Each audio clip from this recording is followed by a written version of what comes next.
السلام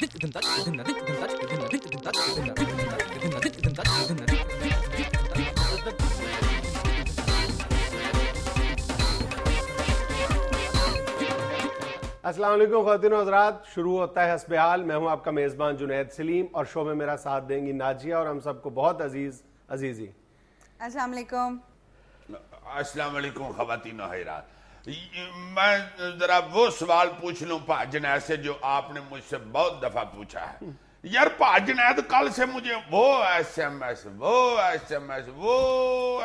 آئے اور لوگوں نے فون بھی کیے ہیں کہ آپ لوگوں نے یہ مہران کا جو واقعہ ہوا ہے اس کے متعلق پورے شو میں بات ہی نہیں کی. وادی مہران کا نہیں یار، یہ جو کراچی یار یہ بندہ مجھے کہیں پاگل تو نہیں سمجھتا؟ نہیں سمجھتا یار یہ جو کراچی والا واقعہ ہوا ہے، یہ جو دہشت گردی ہوئی ہے اس کے متعلق تم نے کیوں نہیں کل بات کی بھائی؟ یار جان بوجھ کے نہیں کی. میں نے یہی کہا ہے ہر بندے کو. میں نے کہا بھائی جی، میں نے اس سے پوچھا تھا، اس نے کہا نہیں بھائی یہ رہنے دو. تو میں چونکہ زیادہ دانشوروں کے ساتھ فری نہیں ہوتا اس لیے میں نے نہیں اسے کچھ کہا. یہ سچی بات ہے کہ میں نے دانستہ طور پہ نہیں کی تھی، بلکہ یوں کہنا چاہیے کہ میں نے ڈرتے ہوئے نہیں کی تھی. کیوں جی؟ ڈر کس بات کا جی آپ کو؟ ڈر اس بات کا ہے کہ اس دن سے لے کر آج تک میں بار بار سوچ رہا تھا کہ اس مسئلے پر بات کی جانی چاہیے، لیکن میں ڈر اس لیے جاتا تھا کہ اگر آپ یہ جو پورا ایک طوفان کھڑا کر دیا گیا ہے فوج کے حق میں اور فوج کے خلاف، یہ جو میسیجنگ ہو رہی ہے، بلکہ بعض معاملات میں تو بینرنگ بھی ہو رہی ہے اور اخباری بیانات داغے جا رہے ہیں، ٹاک شوز ہو رہے ہیں، فوج کے حق میں فوج کی مخالفت میں بیانات جاری کیے جا رہے ہیں. اگر اس حالت میں میں کوئی بھی بات کروں گا تو ظاہر ہے کسی ایک پلڑے میں خود کو ڈالنا ہوگا. یہ مجھے گوارا نہیں. کیا مطلب؟ یعنی یہاں آپ اس طرح کی بات کریں، اگر آپ فوج کے حق میں بات کرتے ہیں تو دوسری طرف سے الزام لگ جاتا ہے کہ جناب علی آپ آئی ایس آئی کے ایجنٹ ہیں اور آپ جمہوریت دشمن ہیں، آپ جمہوری سسٹم کو اپسیٹ کرنا چاہتے ہیں. اور دوسری طرف اگر آپ فوج کے احتساب کی یا فوج کے معاملات کو درست کرنے کی بات کرتے ہیں تو فوری طور پر آپ پر الزام آ جاتا ہے کہ جناب آپ انڈیا کے ایجنٹ ہیں، آپ امریکی ایجنٹ ہیں، آپ اس وقت ملک کو ڈیسٹیبلائز کرنا چاہتے ہیں. یہ دونوں انتہائیں ہیں اس وقت، اور دانشوروں میں بھی یہ انتہا پائی جا رہی ہیں، دونوں انتہائیں پائی جا رہی ہیں. اور یہی جو ہے ٹرکل ڈاؤن ایفیکٹ جو ہے یہ نیچے عوام بھی دو گروہوں میں بٹتے چلے جا رہے ہیں. میرے خیال میں یہ دونوں انتہائیں جو ہیں یہ بہت خطرناک ہے. یار مگر ایک چیز تو ٹھیک ہوتی ہے نا یار، اگر تو کوئی بندہ پوچھتا ہے کہ بھائی ایجی زیادہ عقل مند ہے یا جنید سلیم زیادہ، سیدھا سوال اس کا سیدھا جواب ہے کہ ایجی زیادہ عقل مند ہے. کون ہے؟ کیا جواب ہے جنید صاحب؟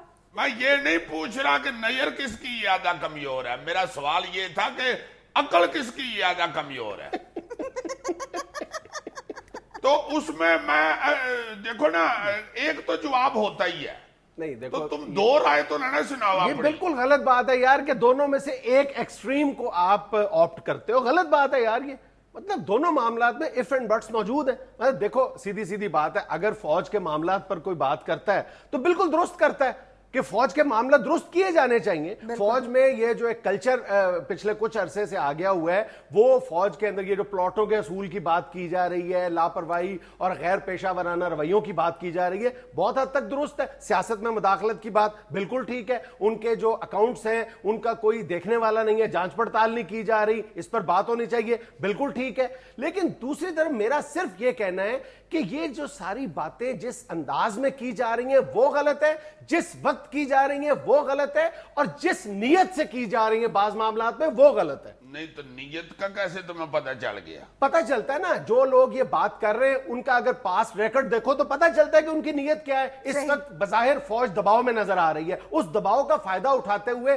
آپ کسی کے ہاتھ میں کھلونا بن جائے، یہ تو کسی طور پر بھی ہمیں قبول نہیں ہے. نہیں تو کھلونا کون بن گیا جی؟ یا دیکھو میں کسی کا نام نہیں لینا چاہ رہا، اور نہ ہی میں یہ کہتا ہوں کہ جو بھی اس وقت فوج کے خلاف کوئی بیان بازی کر رہے ہیں وہ سب کی وہ نیتیں غلط ہیں یا وہ بدنیت ہیں. میں صرف یہ کہنا چاہتا ہوں کہ ان میں سے بہت سے لوگ ایسے ہیں جو کل تک میرے علم کے مطابق یعنی آئی ایس آئی سے پوچھے بغیر کھانا نہیں کھایا کرتے تھے، اور ان کی تصاویر میڈیا میں شائع ہو چکی ہیں کہ ہندوستانی فوجیوں کے منہ میں لڈو ٹھونس رہے ہیں خوشی سے. ایسے لوگ بھی موجود ہیں. اب ان کی بات کو کیسے کریڈیبلٹی دی جا سکتی ہے؟ اچھا تمہارا مطلب یہ ہے کہ یہ جو واقعہ ہوا ہے پی این ایس مہران والا، اس پہ مٹی پاؤ؟ اور یار دیکھو مٹی نہ ڈالو لیکن اتنی دھول بھی نہ اڑاؤ کہ کہ ہماری آنکھیں بند ہو جائیں اور ہم اپنے سامنے کھڑے دشمن کو نہ پہچان پائیں. دیکھو اس وقت ہم کس کا پرپس سرو کر رہے ہیں, یہ ایک پوری کیمپین فوج کے خلاف چلا کے, یعنی کون چاہتا ہے ہماری پاک فوج جو ہے وہ پہلے ہی 5000 جانوں کی قربانیاں دے چکی ہے, اس کو کتنی طرف سے دشمنوں کا سامنا ہے, امریکہ اس کا دشمن, CIA اس کا دشمن, ہندوستان اس کا دشمن, طالبان اس کی دشمن. تو ہم خود بھی اگر خدا نخواستہ جس انداز میں ہم کیمپین چلا رہے ہیں, اگر پاکستان کی عوام بھی فوج کی دشمن ہو جاتی ہے تو ہم کہاں کھڑے ہیں؟ یہ کس قدر خوفناک سٹیج ہے کسی بھی ملک کے لیے, کسی بھی قوم کے لیے. میں یہ سمجھتا ہوں کہ فوج کے احتساب کی بات ہونی چاہیے, فوج کے نظام کی درستی کی بات ہونی چاہیے, اور ذمہ داران کا تعین بھی ہونا چاہیے, اور نہ صرف یہ کہ سزا دی جانی چاہیے بلکہ سخت انداز میں سزا دی جانی چاہیے. لیکن ایک بات کا خیال رکھنا چاہیے کہ فوج کا وقار اور فوج کا دبدبہ, ان دونوں میں سے اگر ایک بھی چیز کمپرومائز ہو گئی تو وہ نہ ملک کے لیے اچھا ہے اور نہ فوج کے لیے اچھا ہے. نہیں, مگر ان میں سے تو کئی بندے یہ بھی کہہ رہے ہیں نا جی کہ ان کا دبدبہ اپنی عوام پہ ہی ہے. بالکل, اپنی عوام پر بھی دبدبہ ہونا چاہیے. اگر کسی فوج کی اپنی عوام پر دھاک نہیں ہے, اس کا روب اور دبدبہ قائم نہیں ہے, تو دشمن پر دھاک اس کی خاک بیٹھے گی. اچھا, کچھ لوگ یہ کہتے ہیں جی کہ اس وقت اگر فوج کے معاملہ ٹھیک نہ ہوئے تو پھر کبھی بھی نہیں ہوں گے, یہ وقت ہے اس وقت بولو. وہ اس لیے یہ بات کر رہے ہیں کہ اس وقت بظاہر پاک فوج جو ہے وہ دباؤ میں نظر آ رہی ہے کسی قسم کے, اس قدر یہ لغو بات کی جا رہی ہے جس کی کوئی جسٹیفیکیشن نہیں ہے. یہی تو وقت ہے جب فوج کو ہماری سپورٹ کی ضرورت ہے. اس وقت پوری قوم اس کی پشت پہ کھڑی ہو جائے اور معاملات جو فوج کے احتساب کی ہے, اس کے معاملات کی جو درستی کی بات ہے وہ بعد میں کر لی جائے. اس وقت چاروں طرف سے ہمیں دشمنوں کا خطرہ ہے اور ہم اپنے گندے کپڑے جو ہیں وہ چوک میں لا کے دھونے شروع کر دیے ہم نے. یہ بالکل ایسے ہی ہے کہ کسی گھر میں ماں کے ہاتھوں سے بچہ زمین پہ گر جاتا ہے چھوٹ کے, تو باپ جو ہے وہ سب سے پہلے اس کا یہ فرض بنتا ہے کہ وہ بچے کو فرسٹ ایڈ دے, اس کو ہسپتال پہنچائے, چاہے جائے کہ وہ ماں کے ساتھ لڑنا شروع کر دے. واشگاف الفاظ میں کہتا ہوں کہ بڑی بڑی بھیانک غلطیاں سرزد ہو رہی ہیں, لیکن یہ طریقہ نہیں ہے اور یہ موقع نہیں ہے. تو کیا طریقہ ہے سر؟ بھئی یہ کون سا طریقہ ہے کہ آپ ٹی وی ٹاک شوز میں بیٹھ کے بابانگے دھول یہ مطالبہ کرنا شروع کر دو کہ پاکستان کی عوام جو ہے وہ اپنی فوج کے خلاف سڑکوں پر آ جائے. یہ باقاعدہ مطالبہ ہوا ہے, ہمارے ٹی وی ٹاک شوز میں بات ہو رہی ہے. خدا کے بندو, آپ پاک فوج کے بارے میں بات کر رہے ہو, محکمہ ڈاک کے بارے میں بات نہیں کر رہے. تو پھر اور کس طرح بات کریں یار, جیسے کاما چودھری کے ساتھ کرتا ہے. چودھری صاحب گالک کرنی سی تے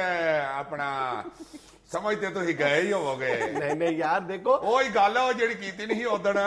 یار فضول بول رہا ہے. تمہارے ملک میں پارلیمنٹ موجود نہیں ہے؟ حد ہو گئی ہے, لیبڑی سمجھن رہے تھے چوری کھا دیا. سمجھ جاؤ اور بات کس طرح کریں گی بات. تمہارے ملک میں پارلیمنٹ موجود ہے یار. فوج کی درستی کے تمام معاملات جو آپ میڈیا پر بیٹھ کے بات کر رہے ہو وہ پارلیمنٹ میں بات ہونی چاہیے. اور میں تو یہ بھی کہتا ہوں کہ فوج کو ہر حال میں ہر انداز میں پارلیمنٹ کے انڈر ہونا چاہیے. تمام معاملات اس کے پارلیمنٹ میں ڈسکس ہونے چاہیے. لے بھئی یہ جو آخری بات تم نے کی ہے نا وہ مجھے متاثر کر گئی ہے. اور پہلی بات ہے اور بڑی بات ہے, اتنے بڑے دانشور کا متاثر کرنا. اللہ مجھے اچھا میں تمہیں ایک اور بات بتاؤں, تم ذرا ایک اور بات پہ غور کرو. جب میں یہ کہتا ہوں کہ یوں محسوس ہوتا ہے کہ ہم کسی سازش کا شکار ہو گئے, اور ڈیفینیٹلی ہمارے پاس اس کے پروف موجود ہے. تم یہ دیکھو کہ یہ سارے جب فوج پہلے بظاہر ایک دباؤ میں نظر آ رہی ہے اور ہمارے اندر سے ہی فوج پر حملے کرنے شروع ہو گئے ہیں لوگ, یعنی زبانی حملے کرنے شروع ہو رہے ہیں, فزیکل بھی حملے ہو رہے ہیں اور زبانی حملے بھی ہو رہے ہیں. ایک ایسے وقت میں وکی لیکس کا اجراء شروع ہو جاتا ہے. یعنی عجیب و غریب بات نہیں ہے کہ وکی لیکس کے سارے ذرا معاملات پہ غور کرو, اس کی ایک ایک جو انکشاف ہے, حالانکہ وہ انکشاف ہرگز نہیں ہے, سب تمام لوگ پہلے ہی جانتے ہیں کہ یہ پہلے باتیں ہو چکی ہیں, ہماری جو اقتدار کی غلام گردشیں ہیں اس میں یہ سب کچھ ہوتا رہا ہے. لیکن تم ذرا غور کرو کہ وہ سارے انکشافات وہ ہیں, ایک ایک انکشاف اٹھا کے دیکھ لو, اس کی جڑ میں ہماری جو حکومت ہے اور فوج اور عوام اس کو لڑانے کی سازش نظر آتی ہے. ایگزیکٹلی ایسا ہی ہے. تو یہ 6 مہینے سے وکی لیکس صاحب خاموش بیٹھے ہوئے تھے, اچانک جب یہ فوج ایک دباؤ میں محسوس ہو رہی ہے تو وکی لیکس سر پہ آندم کے. یہ کیا معاملہ ہے سارا یار؟ یہ وکی لیک کی لیکیج میں مجھے سازش کی بدبو آ رہی ہے. صحیح, بالکل ایسے ہی ہے. In other words, I am smelling سازش. سپیلنگ سازش. یار ہمیں ہر معاملے میں سازش کی بو نہیں سونگ لینی چاہیے. ابھی میں نے صرف یہ کہا کہ I am smelling سازش تو تم اتنے متاثر ہوئے, اور اگر میں سازش کی جگہ انٹریگ لگا دیتا. کیا لگا دیتے ہیں؟ ایک منٹ, کیا لگا دیتے ہیں؟ انٹریگ. چلو ایک منٹ آ جاؤ, اگر تم اس کے سپیلنگ بتا دو 10,000 روپے نقد. کس کے؟ انٹریگ کے. بتاؤ. آپ سے پوچھا, مجھ سے نہیں. تم نے مجھے میسج کیا تھا کہ یہ بول دینا, اب بتا دو. چلو اس مسئلے پہ ہم پھر بات کرتے ہیں. ناظرین یہاں میں لینی ایک چھوٹی سی کمرشل بریک، ہمارے ساتھ رہیے گا. ذرا دیکھو میرے ایک انگریزی کے فکر نے اس جج کی اگلی تاریخ ڈال دی.